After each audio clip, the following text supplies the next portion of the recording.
नमः शिवाय भक्तों। सनातन धर्म में नागपंचमी के त्योहार का विशेष महत्व माना जाता है। कहते हैं इस दिन जो कोई सच्चे मन से नाग देवता की पूजा करता है और शिवलिंग का अभिषेक करता है, उसके जीवन के सारे कष्ट दूर हो जाते हैं, साथ ही धन धान्य की प्राप्ति होती है। इतना ही नहीं, इस दिन की पूजा से ग्रह दोषों से भी छुटकारा मिल जाता है। बता दें, इस साल ये पवित्र त्योहार 29 जुलाई को मनाया जाएगा। यहाँ आप जानेंगे इसकी पूजा विधि, शुभ मुहूर्त, मंत्र और आरती सब कुछ। नाग पंचमी की पूजा सामग्री: नाग देवता की प्रतिमा या फोटो, कुशासन, दही, शुद्ध देसी घी, शहद, गंगा जल, पवित्र जल, पंचरस, इत्र, मौली, जनेऊ, दूध, पुष्प, पंचफल, पंचमेवा, बेर, आम्रमंजरी, जौ की बालें, तुलसी दल, मंदार पुष्प, गाय का कच्चा दूध, पूजा के बर्तन, पंचमिठाई, बेलोपत्र, धतूरा, भांग, गन्ने का रस, कपूर, धूप, हल्दी, रोली, चावल और फल। नागपंचमी पूजा मुहूर्त 2025। नागपंचमी की पूजा का शुभ मुहूर्त 29 जुलाई की सुबह 6:14 से 8:51 तक रहेगा। इस मुहूर्त में नाग देवता की पूजा से विशेष लाभ मिलेगा। नागपंचमी की पूजा विधि: नागपंचमी के दिन सुबह सूर्योदय से पहले उठकर स्नान कर साफ वस्त्र धारण करें। इसके बाद देवी देवताओं का ध्यान करें, फिर सूर्य देव को जल चढ़ाएं। पूरे घर में गंगा जल का छिड़काव करें। घर के मंदिर के पास एक साफ चौकी रखें, उस पर साफ कपड़ा बिछाएं। फिर उस पर नाग देवता का चित्र या फिर मिट्टी से बने हुए सर्प की मूर्ति स्थापित करें। इसके बाद नाग देवता को चावल, रोली और हल्दी चढ़ाएं। प्रतिमा के सामने घी या तिल के तेल का दीपक जलाएं और विधि पूर्वक पूजा करें। साथ ही मंत्रों का जाप करें। नागपंचमी व्रत कथा पढ़ें या सुनें। इसके बाद नाग देवता की आरती उतारें। अंत में नाग देवता को दूध का भोग लगाएं। नागपंचमी मंत्र: अनंतम वासुकी शेष पद्मनाभम च कम्बलम शंख पारध्रात राष्ट्र तक्षकम कालियम तथा यतानि नो नमानि नागानाम च महात्मानाम सायन काले पठे नित्यम प्रातः काले विशेषतः तस्मे विस्भयम नास्ति सर्वत्र विजयम भवेत्। नागपंचमी का महत्व: नागपंचमी के दिन 8 नागों, अनंत वासुकी, पद्म, महापद्म, तक्षक, कुलीक, करकट तथा शंख की पूजा का विधान बताया गया है। ऐसी मान्यता है कि इस दिन सांपों की पूजा करके उन्हें दूध पिलाने से कुंडली से काल सर्प दोष से मुक्ति मिल जाती है। साथ ही भक्तों की समस्त मनोकामनाएं पूर्ण हो जाती हैं। आइए भक्तों, नागपंचमी व्रत की कथा सुनते हैं। नागपंचमी से जुड़ी एक पौराणिक कथा अनुसार समुद्र मंथन के समय नागों ने अपनी माता की बात नहीं मानी थी, जिससे क्रोधित होकर उन्होंने अपने ही पुत्रों को जन्मेजय के यज्ञ में भस्म होने का श्राप दे दिया। माता का ऐसा श्राप पाकर सभी नाग घबरा गए और वो ब्रह्मा जी की शरण में पहुँचे। तब ब्रह्मा जी ने कहा कि अब नाग वंश में महात्मा जरत्कारु के पुत्र आस्तिक मुनि ही तुम्हारी रक्षा करेंगे। कहते हैं ब्रह्मा जी ने इस उपाय को पंचमी तिथि के दिन ही बताया था। कहते हैं इसके बाद जब राजा जन्मेजय ने नागों को भस्म करने के लिए नाग यज्ञ शुरू किया और वे आहुति के लिए मंत्रों उच्चार करने लगे तो वैसे ही नाग जलने लगे। कहते हैं तब आस्तिक मुनि ने उन नागों के ऊपर दूध डाला, जिससे उन्हें जलन से शांति मिली। कहते हैं आस्तिक मुनि ने सावन शुक्ल पंचमी के दिन ही नागों को बचाया था, इसलिए ही हर साल इस तिथि पर नागपंचमी मनाई जाती है और नागों का दूध से अभिषेक किया जाता है। वहीं एक अन्य पौराणिक मान्यता के अनुसार जब समुद्र मंथन के दौरान किसी को भी रस्सी नहीं मिल रही थी, तब इस समय वासुकी नाग को रस्सी की जगह पर इस्तेमाल किया गया।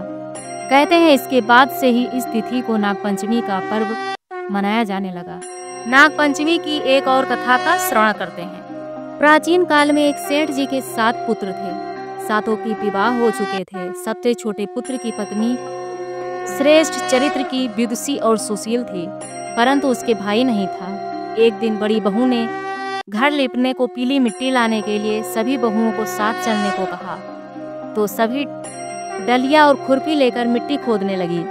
तभी वहाँ एक सर्प निकला, जिसे बड़ी बहू खुरपी से मारने लगी। यह देखकर छोटी बहू ने उसे रोकते हुए कहा, मत मारो इसे, यह बेचारा निरपराध है।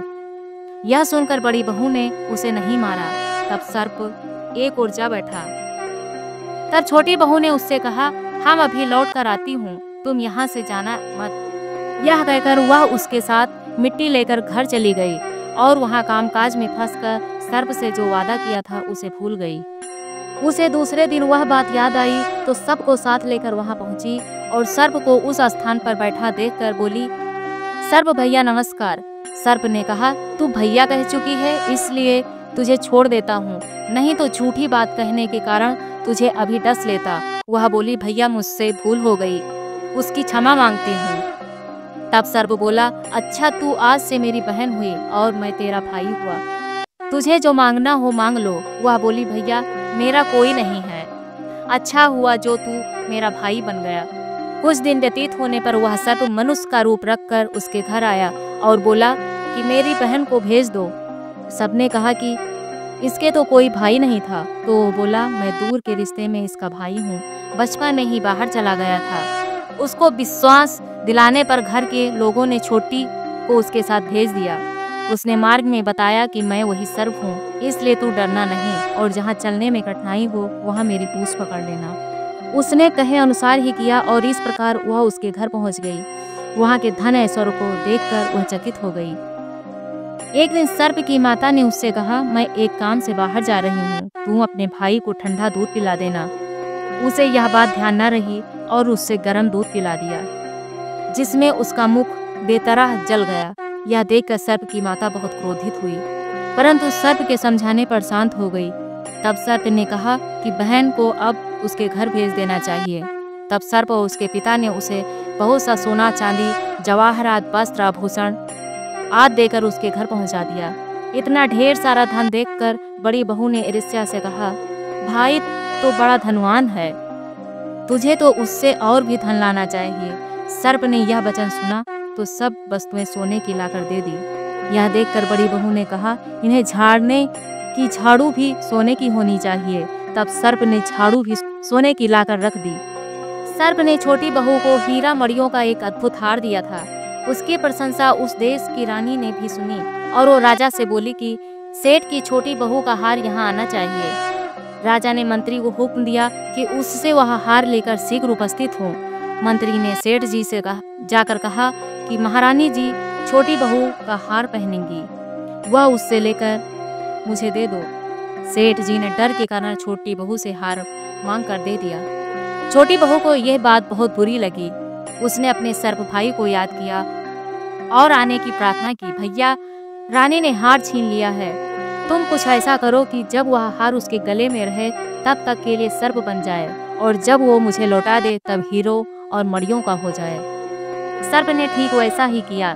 जैसे ही रानी ने हार पहना वैसे ही वह सर्प बन गया। यह देखकर रानी चीख पड़ी और रोने लगी। यह देखकर राजा ने सेठ के पास खबर भेजी कि छोटी बहू को तुरंत भेजो। सेठ जी डर गए कि राजा न जाने क्या करेगा। वे स्वयं छोटी बहू को साथ लेकर उपस्थित हुए। राजा ने छोटी बहू से पूछा, तूने क्या जादू किया है, मैं तुझे दंड दूंगा। छोटी बहू बोली, राजन धृष्टता क्षमा कीजिए, यह हार ही ऐसा है कि मेरे गले में हीरो और मणियों का रहता है और दूसरे के गले में सर्प बन जाता है। यह सुनकर राजा ने वह सर्प बना हार उसे देकर कहा, अभी पहन कर दिखाओ। छोटी बहू ने जैसे ही उसे पहना वैसे ही हीरो मणियों का हो गया। यह देखकर राजा को उसकी बात पर विश्वास हो गया और उसने प्रसन्न होकर उसे बहुत सी मुद्राएं भी पुरस्कार में दे दी। छोटी वह अपने हार और इन सहित घर लौट आई। उसके धन को देखकर बड़ी बहू ने ईर्ष्या के कारण उसके पति को सिखाया कि छोटी बहू के पास कहीं से धन आया है। यह सुनकर उसके पति ने अपनी पत्नी को बुलाकर कहा, ठीक ठीक बता दो कि यह धन तुझे कौन देता है। तब वो सर्प को याद करने लगी। तब उसी समय सर्प ने प्रकट होकर कहा, यदि मेरी धर्म बहन के आचरण पर संदेह प्रकट करेगा तो मैं उसे खा लूंगा। यह सुनकर छोटी बहू का पति बहुत प्रसन्न हुआ और उसने सर्प देवता का बड़ा सत्कार किया। उसी दिन से नागपंचमी का त्यौहार मनाया जाता है और स्त्रियां सर्प को भाई मानकर उसकी पूजा करती हैं।